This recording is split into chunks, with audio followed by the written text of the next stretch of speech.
जय जय रघुवीर समर्थ. सार्थ श्री दासबोध. दशक 11. भीमदशक. समास 2. चत्वार देव निरूपण. सत्याचा शोध घेण्यासाठी चत्वार देवांची उपासना करावी असे श्री समर्थ सांगतात. प्रथम प्रतिमा पूजन, नंतर अवतार पूजन, तिसरे अंतरात्मा देव आणि नंतर परब्रह्म. सुरुवातीला देवाला प्रतिमेत बघितले, नंतर देवाला सर्वांतर्यामी पाहिले आणि नंतर इतर नाहीच, फक्त तोच आहे अशीच धारणा झाली. त्यानंतर सुद्धा तो प्रतिमेचे पूजन करतो आणि 4 लोकांसारखाच वागतो. मात्र ज्ञान झाले मग प्रतिमा पूजनाची गरजच नाही असे तो कधी म्हणत नाही. असा हा समास ऐकण्याच्या आधी सगळ्यांना विनंती, आराध्य परितोष चॅनलला सबस्क्राईब करा आणि व्हिडिओला लाईक नक्की करा. चला तर ऐकूया दशक 11 समास 2 चत्वार देव निरूपण. श्रीराम. एक निश्चळ एक चंचळ, चंचळी गुंतले सकळ, निश्चळी ते निश्चळ जैसे तैसे. पाहे निश्चळाचा विवेक, ऐसा लक्षांमध्ये एक. निश्चळा ऐसा निश्चयात्मक, निश्चळची तो. या निश्चळाच्या गोष्टी सांगती, पुन्हा चंचळाकडे धावती.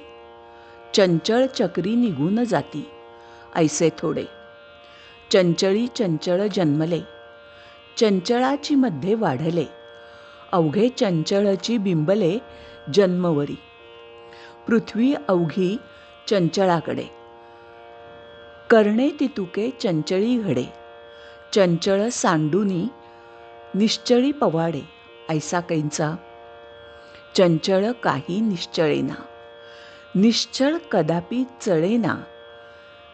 नित्यानित्य विवेक जना उमजे काही. काही उमजले तरी नुमजे, काही समजले तरी न समजे. काही बुजे तरी निर्बुजे किंचित मात्र. संदेह अनुमान आणि भ्रम, अवघा चंचळामध्ये श्रम. निश्चळी कदा नाही वर्म, समजले पाहिजे. चंचळाकार तितुकी माया, माईक जाय विलया. लहान थोर म्हणावया कार्य नाही, सगट माया विस्तारली. अष्टधा प्रकृती फोफावली, चित्रविचित्र विकारली नाना रूपे. नाना उत्पत्ती नाना विकार, नाना प्राणी लहान थोर. नाना पदार्थ प्रकार, नाना रूपे. विकारवंत विकारले, सूक्ष्म जडत्वास आले. अमर्याद दिसू लागले काहीच्या बाही. मग नाना शरीरे निर्माण झाली, नाना नामाभिधाने ठेविली. भाषा परत्वे कळो आली काही काही. मग नाना रीती नाना दंडक, आचार एकाहुनी एक. वर्तो लागले सकळ लोक लोकाचारे. अष्टधा प्रकृतीची शरीरे, निर्माण झाली लहान थोरे. पुढे आपुल्याला प्रकारे वर्तो लागती. नाना मते निर्माण झाली, नाना पाषांडे वाढली. नाना प्रकारींची उठिली नाना बंडे. जैसा प्रवाहो पडिला, तैसाच लोक चालिला. कोण वारिल कोणाला एक नाही. पृथ्वीचा झाला गळांटा, एकाहून एक मोठा. कोण खरा कोण खोटा, कोण जाणे. आचार बहुकंचित पडिला, कित्येक पोटासाठी बुडाला. अवघा वरपंगची जाला साभिमाने. देव झाले उदंड, देवांचे मांडले भंड. भूतदेवतांचे थोतांड एकची झाले. मुख्य देव तो कळेना, कशाचं काहीच मिळेना. एकास एक वळेना अनावार. ऐसा नासला विचार, कोण पाहतो सारासार. कैंचा लहान कैंचा थोर, कळेची ना. शास्त्रांचा बाजार भरला, देवांचा गलबला झाला, लोककामनेच्या व्रताला झोंबोन पडती. ऐसे अवघे नासले, सत्यासत्य हरपले, अवघे अनावेक झाले चहूकडे. मतामतांचा गलबला, कोणी पुसेना कोणाला, जो जे मती सापडला तयास तेची थोर. असत्याचा अभिमान, तेणे पाविजे पतन, म्हणून या ज्ञाते जन सत्य शोधिती. लोक वर्तती सकळ, ते ज्ञातास करतळामळ. आता ऐका केवळ विवेकी हो, लोक कोण्या पंथे जाती, आणि कोण्या देवास भजती. ऐसी हे रोकडी प्रचिती, सावध ऐका. मृत्तिका धातू पाषाणादिक, ऐसिया प्रतिमा अनेक. बहुतेक लोकांचा दंडक प्रतिमा देवी.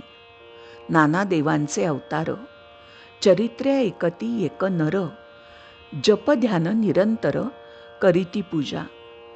एक सकळांचा अंतरात्मा, विश्वी वर्ते जो शिवात्मा.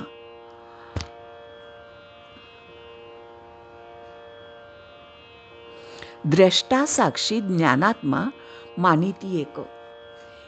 ते निर्मळ निश्चळ, कदापि नव्हे ती चंचळ. अनन्य भावे केवळ वस्तूच ते.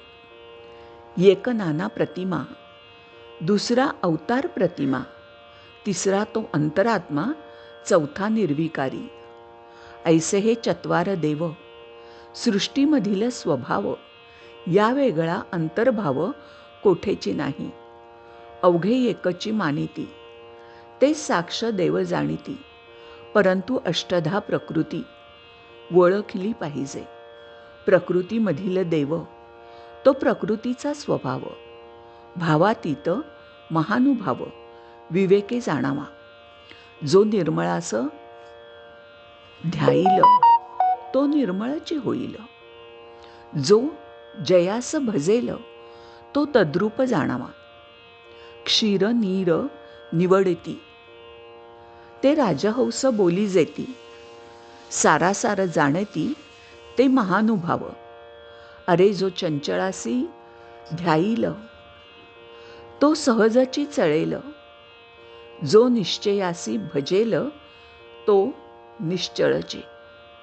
प्रकृतीसारखे चालावे, परी अंतरी शाश्वत ओळखावे. सत्य होऊनी वर्तावे, लोकायसे. इति श्री दासबोधे गुरुशिष्य संवादे चत्वार देव निरूपण नाम समास द्वितीय. श्रीराम